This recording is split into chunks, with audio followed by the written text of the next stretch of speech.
Hey everybody, I wanted to make a quick video here, or maybe it's not going to be so quick, responding to or weighing in on some discussion that I've seen online regarding Irenaeus and his view of the rapture of the church. Some of that has been stirred by recent publications by pre-tribulationists related to the question of the historical foundations or precedents for pre-tribulationism, especially in the early church. And some of it has been spurred by some of the work that I've done in Fathers on the Future, especially the last few chapters there, particularly the chapter on Irenaeus of Lyon and the assumption of the church, or what he calls the assumption we call oftentimes the rapture, and a scholarly paper I presented at the Evangelical Theological Society meeting and have subsequently posted online. Let me look it up. It's on fathersonthefuture.com, and I've made it available to everybody as Excursus 25.5, Irenaeus of Lyon and the Assumption of the Church. It's a much more um, technical and scholarly treatment of the same kind of material that I present in the chapter in Fathers on the Future. So I would direct you to that. The article posted online is free, so you can access that, some of the things I'm talking about here. And what I want to weigh in on, or just give my perspective on, is the question of whether we can cite Irenaeus of Lyon as an advocate of pre-tribulationism, and why I think that has to be nuanced a little bit. And I try to do this both in the book as well, especially in the article.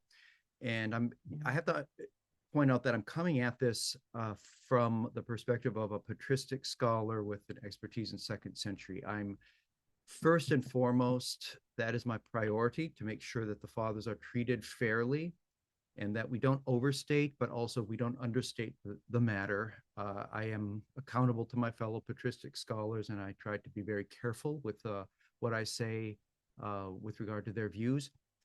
Um, on the other hand, those of you who know me know that I came to a premillennial futurist eschatology through my study of the fathers of the church, going back into the early 90s. So obviously I'm reading these things in light of that, but also I became a premillennial futurist in light of the historic premillennial consensus and some of those details. I chronicle that all in the book, and you can feel free to pick up a copy of that. But with regard to Irenaeus and the rapture, the hot passage is Against Heresies, is Against Heresies 529:1. So book 5, chapter 29, or section 29, chapter 1 in that, where he very clearly says when in the end the church will be suddenly caught up from this. His term is assumptus est, which is in the Latin text, which is the standard text. We don't have really the Greek text of Irenaeus of Lyon, at least in book 5. We have bits and pieces, which I'll mention very briefly in a moment. But when in the end the church is suddenly caught up from this, or suddenly taken up, or suddenly assumed from this, the context is the suffering of persecution that the church and the people of God, the righteous, have endured throughout history. And so the context is the broad suffering that the church has experienced at the hands of the nations. When the church is caught up from this, there will be tribulation, the likes of which the world has never seen. I'm paraphrasing just for you can read it yourself. So this has been taken up in a big way, and I'm not the first one. It's been probably seen it in the last 100 years off and on, mostly by non-patristic scholars, sometimes people who aren't even working in the original Latin text, or even the Greek scholia that has been discovered, a fragment of that passage. Mostly just, it sounds like a pre-trib rapture. When in the end the church is suddenly caught up from this, then, or there will be tribulation, the likes of which the world has never seen. Um, I I want to say, first of all, to be totally fair, as you examine the Latin text and the Greek text, the Scholia in the Apocalypse, which we have available, there's some question about whether the Scholia fragment of that text in Greek actually goes all the way back to the original text, or whether it's a variation of it. the scholia themselves, where it's found, are sometimes paraphrastic with regard to the original sources. So we're going to, it doesn't matter, the Latin and the Greek text say the same thing, but we just don't want to rest too much on the Greek text for text critical reasons. So pre-tribulationists have said, aha, you see, this is a pre-trib rapture. And here's what I'm going to do. I'm going to both give and then I'm going to take away a little bit. I'm going to agree, and I'm going to just name names. So Dr. Mark Hitchcock, adjunct professor at Dallas Theological Seminary, and writes a lot of popular, very readable and understandable end times and prophecy eschatological books, and has talked on this quite a bit. He is a friend, so I'm going to disagree slightly on maybe emphasis. I like to say Mark charts and my charts look the same. We just sometimes get there at the same time, and we may have different Bible verses supporting those charts. So just for that, shout out to Dr. Hitchcock, a friend of mine, and I'm not, we have hallway conversations occasionally on points that we disagree on, but it's fine. And then Lee Brainerd, I've never met Lee, but I have interacted with him. We follow each other on social media, and I'm aware of some of the work that he has done. And both of them take a particular position on Against Heresies 529.1, which is going to differ with mine. Perhaps I would say in the realm of nuance. I'm coming at it as a patristic scholar, asking what can we know for sure from these passages, and then maybe with regard to emphasis. There's an emphasis here in their treatments, and then emphasis is here in mine, and then you can decide by reading the materials themselves, primary sources, as well as the various studies, where you want to land on this.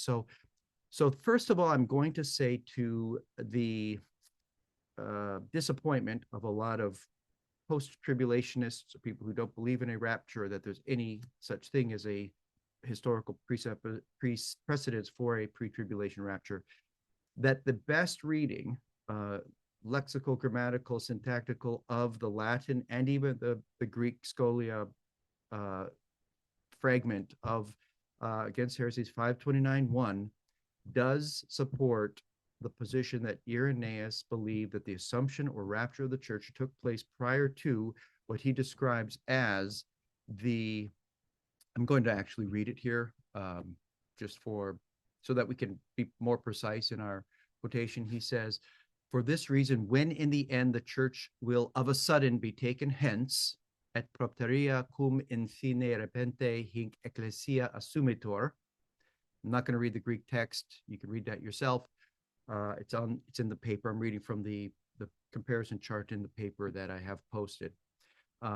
Scripture says there will be tribulation such as has not been from the beginning, no, and never will be. For this is the last contest of the just.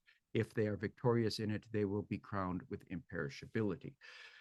So the most natural reading by far is that Irenaeus is asserting an assumption or taking up of the church prior to what he describes as the tribulation such as has not been since the beginning, no, and never shall be, an allusion to Matthew 24:21. So I'm going to give this to the pre-tribulationists. That is the best reading. Any other type of reading that suggests that they're happening in an act at the same time, or one comes later, or something like, or you reverse the tribulation, then the consumption, it doesn't work. It's a big stretch on the grammar and the syntax to try to weigh that in, and something other than the text is playing a part in that interpretation. Anything other than a pre-Great Tribulation rapture of the church. Okay, so one point for the pre-tribulational reading of that. And I make that case both in the chapter in Fathers on the Future, and then also in the article that I've posted. Now I'm going to take a little bit back, because there are two problems with what I'm seeing on a lot of the social media posts and YouTube videos and different things regarding this passage. And the first problem is, I could not, even if you gave me $1 billion, I could not make a case proving that when Irenaeus refers to there will be tribulation such as the world has never seen, again, I'm paraphrasing that, I can't prove that that tribulation included the entire 7-year period uh, of the future seven, the first three and a half of the two witnesses and the second three and a half of the Antichrist, the reign of the Antichrist. I can show that Irenaeus held to a 7-year period and a 42-month reign of the Antichrist after he desecrates a rebuilt temple during a tribulation period, all chronicled in the book. So whether the problem is, what does tribulation mean in Irenaeus's mind there? Does it mean the entire 7-year tribulation? Possible. Does it mean just the reign of the Antichrist, the 42 months, what some people have called the Great Tribulation? Irenaeus doesn't say Great Tribulation, there he just says tribulation, but it's definitely great, the likes of which has never been. Or is it even a subset of that? Is it a later, does tribulation, the likes of which the world has never seen, really focus on a latter part of that 7-year period, which would be a little bit more consistent with what, post mid, but post, so a pre-wrath kind of position. If you gave me $1 billion, I couldn't prove that he's pre-trib. I could prove that he's mid-trib. I could prove any of those things because I'm not sure Irenaeus is using, I couldn't prove that Irenaeus is using tribulation in a technical sense. That's problem number one. What I can demonstrate, however, is that this is not a post-trib rapture. Irenaeus is not asserting that after this tribulation, whether it's 2 months long, 3.5 years long, or 7 years long, that's when the assumption is going to occur. So Irenaeus here is definitely not taking a post-tribulational position. I can make the case, but it's a roundabout way, based on his assertion 535:1 that there will be both righteous saved survivors of the tribulation period who have suffered under the Antichrist, who have not succumbed to death in martyrdom, and they are going to survive the tribulation, having awaited the Son from heaven. Read it yourself. It's Against Heresies 535:1. And they will be the ones who have children repopulate the kingdom. They're still in their mortal bodies. And you have the resurrected, glorified saints reigning over with Christ during the same period. That is Irenaeus's view. There's no dispute about this. It's very well documented and established. And he wasn't the only one in the early church who held that there, during the millennium, there's resurrected, glorified saints who had to have been resurrected and glorified at some point, and then the mortal survivors of the tribulation. And those are described as those who have suffered under the Antichrist, who have persevered, who have waited eagerly for the Son to save them and to destroy the Antichrist and usher him into the kingdom. So because Irenaeus clearly teaches a 42-month reign of the Antichrist and associates these survivors of the tribulation as those who have suffered under the Antichrist, they're the ones whom the Antichrist puts to flight, who are put to flight by the Antichrist during the tribulation period, but many die and many survive. We already know Irenaeus doesn't hold to a strict post-trib rapture of the saints, because those people would not have survived in their mortal bodies. It would have been assumed to heaven in their glorious bodies. So, and it makes a pretty strong circumstantial case by implication that probably then, when Irenaeus in 529:1 refers to the assumption of the church, he is at least referring to something that occurs prior to the 42-month reign of the Antichrist. So we're just going to call it Irenaeus held to a pre-Antichrist assumption of the church. Listen to me very carefully. We don't know for sure whether that was the whole 7 years or just the 42 months. The likelihood it was at least, the great likelihood is it was at least prior to the 42-month reign of the Antichrist at the end, at least a mid-trib. So that's the first issue. That's me all talking about the first issue, that some kind of exuberant, maybe overeager pre-tribulationists might have a problem with, where I may say, pause, yet flashing yellow light, we can establish for sure what Irenaeus is referring to when he says the tribulation that has never been before, no, nor will ever be again. We don't know the length of that. If he has in mind the full 7 year, then it's what pre-tribbers call it, pre-trib rapture. If it's just the reign of the Antichrist, the 42 months, then it's a mid-trib rapture. I don't think it's highly likely, but it's possible. It's possible that it could be even deeper into the tribulation and align with even a pre-wrath rapture. I have to be honest with the facts. Second issue, though, is the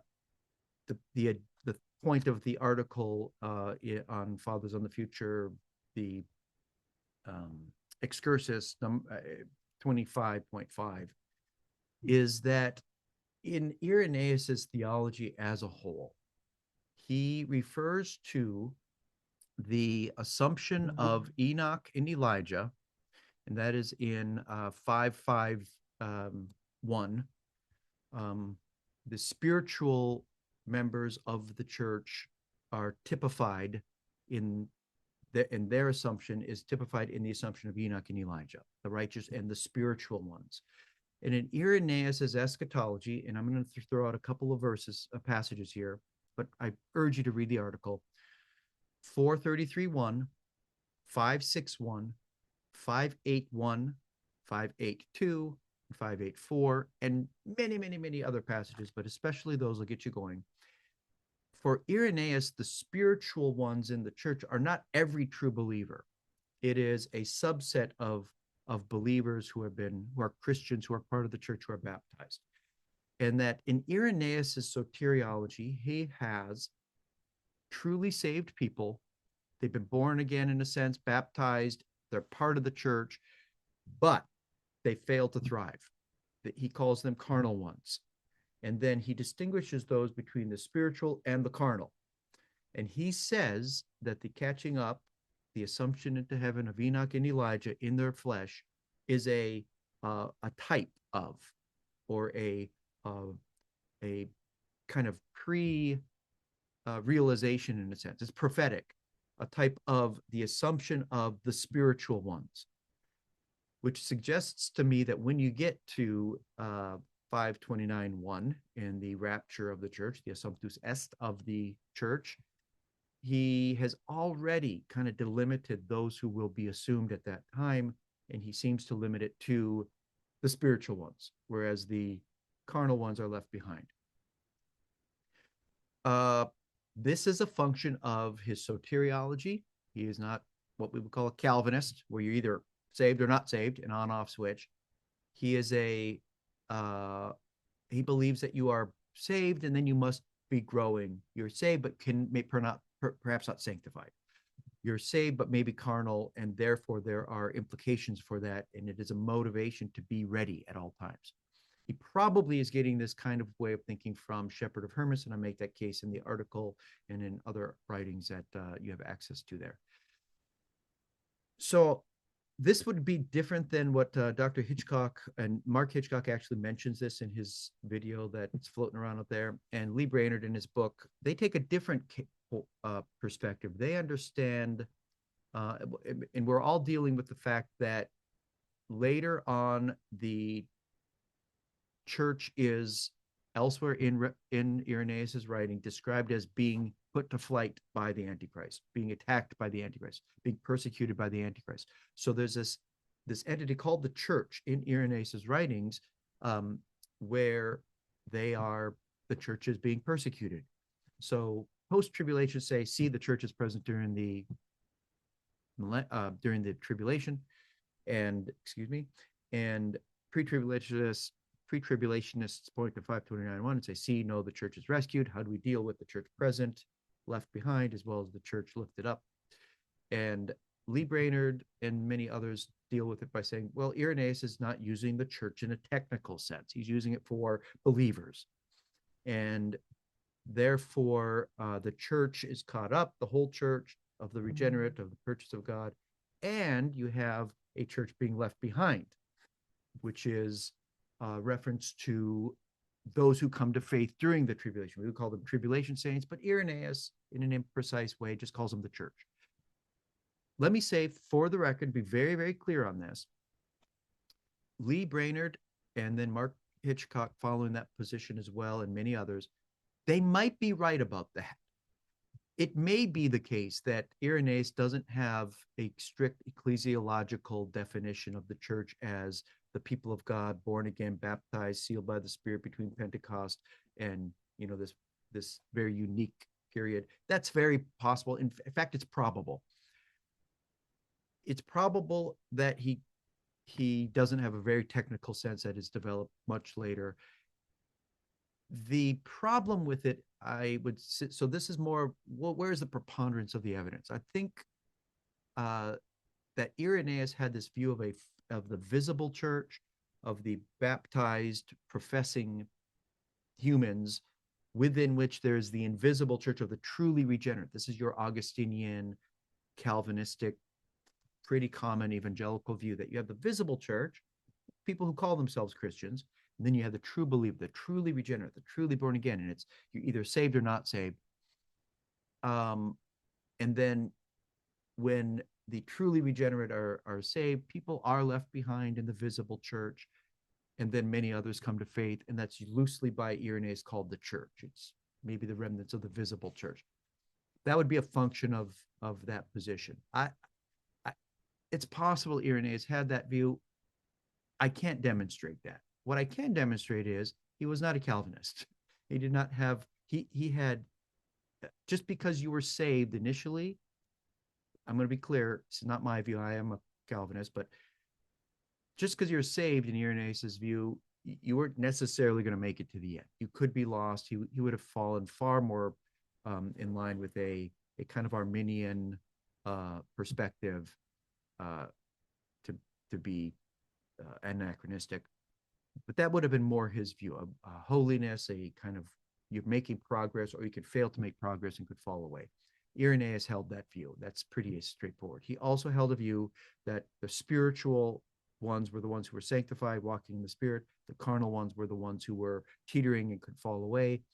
And I can make the case in 551 that the assumption of the church is just for the spiritual. So this is the reason why I hold that Irenaeus held to what we might call a partial pre-tribulation rapture in 529:1, because he limits it to the spiritual ones. In his mind, those are the ones who are sanctified. From a phenomenological perspective, my view from a Calvinist soteriology, that you have a visible church and an invisible church. The invisible church are the truly elect, known only to God, the truly regenerate, we would say, the truly saved within the visible body of Christ. If the rapture were to happen, only the regenerate would be saved, and it would look like a partial rapture. Let's just be honest. It's going to look like the church is left behind, and there's this entity still left called the church, just as there are all kinds of churches out there nominally called churches. And in the end, Irenaeus's view of a partial pre-trib rapture is going to look like what happens from my perspective. But we still haven't established, going back to the first problem, how long that tribulation is in Irenaeus's mind. So here's where I'm going to land. Irenaeus held to a pre-tribulation rapture. He doesn't define how long that tribulation is. It was partial, either phenomenologically, meaning people calling themselves Christians and called the church, but are going to be left behind and come to true faith, or he held to a partial rapture because only the sanctified spiritual ones will be caught up, and the carnal ones are going to be left behind to go through purging, purifying, and coming to repentance during that tribulation period. This solves all of the problems. That is where I think we must land, with a little bit of ambiguity. Therefore, with regard to the actual length of the tribulation, the period from which the church is caught up and rescued, has to be settled not in Irenaeus or in any figure in church history per se, because of those ambiguities. It has to be really settled in Scripture through exegesis, and this is where I end up placing most of my emphasis. So, all right, thank you for listening. This was a long video. There's more. This is just scratching the surface. Please, please, please, if you're confused, go to the fathersonthefuture.com, fathersonthefuture.com, and read the article there on Irenaeus of Lyon and the Assumption of the Church. Grab the book, and you get the full argument presented that way as well. And I appreciate your interest in this. And again, shout out to all my friends who are talking about these things. At least we're talking about them. And I think we're talking about them in a way that is a little bit more honest and forthright, and maybe hopefully a little bit more respectful of the actual primary sources. So I'm going to try to hold us to a little bit more responsible, nuanced treatment of those things. All right. Thank you so much. Maybe down the road, I'll post more videos. This is not a podcast, for the record. I don't do podcasts of my own. This is just a video explaining a few things. Thank you.